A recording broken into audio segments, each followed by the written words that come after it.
Hello friends, मैं अपने channel में आपका स्वागत करती हूँ और दिल से आपके लिए दुआ करती हूँ। आप हमेशा खुश रहें, मस्त रहें, ब्लेस्ड रहें और ग्रो करते रहें। फ्रेंड्स, आज इस वीडियो में हम जानेंगे कि हमें भगवान के साथ किस तरह का रिश्ता बनाना चाहिए और किस तरह से रिश्ता निभाना चाहिए, ताकि हम भगवान के और ज़्यादा और ज़्यादा और ज़्यादा करीब आते चले जाएं और हमें वो सारे सुख भी मिले जो हमें चाहिए और अंत में हमें भगवान के चरणों में स्थान भी मिल जाए।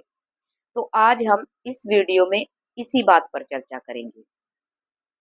तो फ्रेंड्स देखिए, यहाँ पर दो तरह के लोग हैं। एक वे हैं जो अगर किसी भी तरह का कोई भी पूजा पाठ करते हैं, भक्ति करते हैं, व्रत उपवास करते हैं, नाम जप करते हैं या किसी भी प्रकार का कोई भी दान पुण्य या सेवा का कार्य करते हैं, तो वो वे इसलिए करते हैं, ये सोच कर करते हैं कि ये इसका फल मुझे मिलेगा।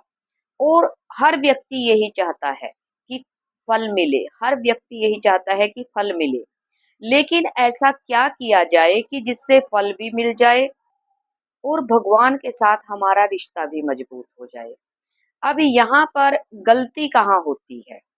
देखिए, जब हम ये सोचकर पूजा पाठ या भक्ति करते हैं कि ये हम अपने लिए कर रहे हैं, इसका फल हमें मिलेगा, तो हम भगवान के साथ एक दुकानदार की तरह रिश्ता निभाते हैं। कैसे? कि जैसे कि मैं नाम जप कर रहा हूँ भगवान का, पूजा पाठ कर रहा हूँ या व्रत उपवास, तो हम जब भगवान के से कुछ पाने के लिए कर रहे हैं, तो ये बिल्कुल उस तरह से है जैसे हम दुकानदार के पास जाएंगे और जितने पैसे हमारे पास होंगे, हम उतनी ही चीज वहां से खरीद कर लाएंगे। ये ये एक दुकानदारी वाला रिश्ता है। जो अब यहाँ पर गड़बड़ कहाँ होगी? अब जब नाम जप कर रहे हैं, पूजा पाठ कर रहे हैं या दान पुण्य कर रहे हैं, हम ये सोच कर रहे हैं कि इसका फल हमें मिलेगा, इस पुण्य कर्म का फल हमें मिलेगा। तो फिर भगवान भी ये सोचता है कि जब तू पुण्य कर्म का फल चाहता है, तो जो जाने अनजाने हर रोज हर व्यक्ति से कुछ ना कुछ, कहीं ना कहीं ऐसे पाप हो जाते हैं जो कुछ छोटे भी होते हैं, कुछ बड़े भी होते हैं। तब भगवान कहता है, अगर पुण्य का फल तुझे चाहिए तो पाप का फल भी तुझे ही भोगना पड़ेगा। और इस तरह से ये पाप और पुण्य के चक्कर में हमेशा पड़ा रहता है। और जितना अगर ज्यादा करेगा तो ज्यादा दुकानदार से लेगा, ज्यादा फल दुकानदार से लेगा, कम करेगा तो कम फल दुकानदार से मिलेगा इसको। तो ये है इसके स्वार्थ का नतीजा। यहाँ पर व्यक्ति स्वार्थी हो जाता है पूजा पाठ व्रत उपवास करने में, सेवा करने में। और दूसरी तरफ क्या होता है, अब ये व्यक्ति भी सेम वही काम करता है, पूजा पाठ करता है, नाम जप करता है, व्रत उपवास करता है, जो भी दान पुण्य सेवा सब करता है।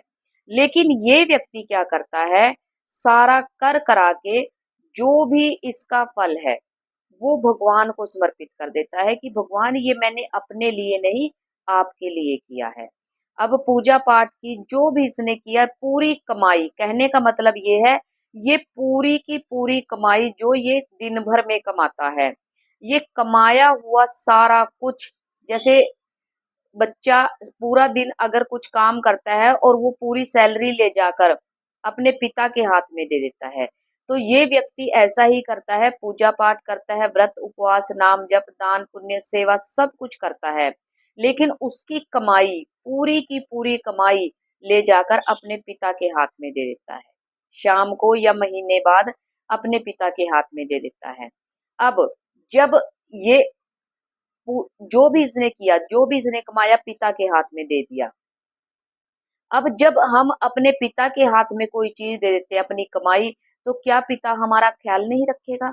वो हमें सब कुछ देगा, बल्कि स्वार्थी बच्चे से ज्यादा प्यार करेगा भगवान अपने उस बच्चे को जो अपनी पूरी कमाई अपने पिता के हाथ में दे देता है।